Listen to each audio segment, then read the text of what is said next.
Hello guys, today I'm gonna show you how you can adjust height of upper racks in Whirlpool Dishwasher WS.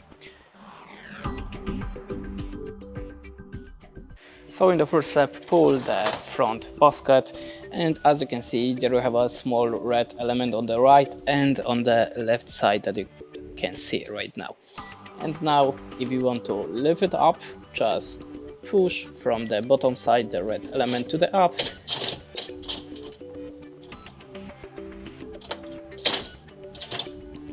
And as you can see, now we have at the maximum height of the upper basket. If you want to lower it, just push this element from the outside, and now you can manage the just lower this basket.